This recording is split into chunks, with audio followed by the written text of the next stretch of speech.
अगर वे वास्तव में उस पॉइंट का नाम रखना चाहते हैं तो उन्हें इसरो वैज्ञानिकों के नाम पर इसका नामकरण करना चाहिए था। उन्हें इसका नाम चंद्रयान 3 के प्रोजेक्ट डायरेक्टर या इसरो प्रमुख के नाम पर रखना चाहिए था।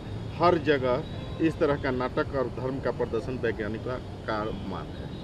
देखिए, बात तो किसी हद तक सही है कि चूँकि ये तो वैज्ञानिकों का, उनका परिश्रम, उनका डेडिकेशन, उनके प्रयास के कारण चंद्रयान 3 वहाँ पहुँचा है।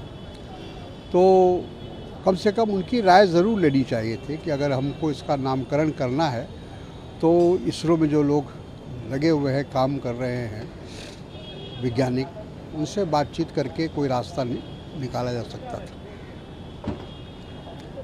ये समस्तीपुर में भाजपा इस समय बहुत हमलावर है लॉ एंड ऑर्डर को लेकर के।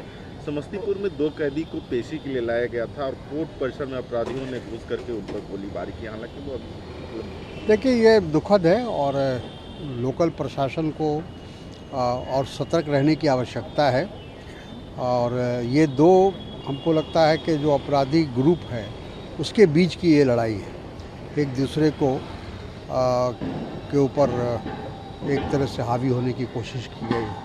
लेकिन प्रशासन को चुस्त और दुरुस्त रहना चाहिए कि उनकी हिम्मत, उनका हौसला इतना नहीं बढ़ना चाहिए कि वो कोर्ट में आकर इस तरह का कार्रवाई करें या इस तरह से हम एक दूसरे पर हमला करें।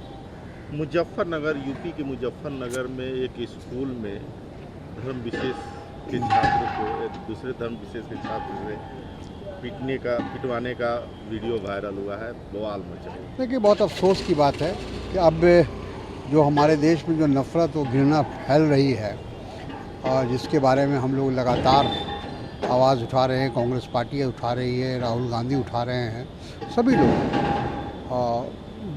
जिनका भी विश्वास इस देश के संविधान में है, धर्मनिरपेक्षता में है, वो सब इस ख़तरे से लगातार आगाह कर रहे हैं कि जो भारतीय जनता पार्टी की राजनीति है वो देश को जला कर रख देगी। ये जो इस तरह की जो घटना हुई कि स्कूल की टीचर और उसके बच्चों में इस तरह की घृणा पैदा करने का प्रयास, बच्चों के अंदर उनके दिमाग में ये बात डालना, धार्मिक उन्माद पैदा करना, ये बहुत ही अफसोस की बात है। इसकी निंदा करनी चाहिए।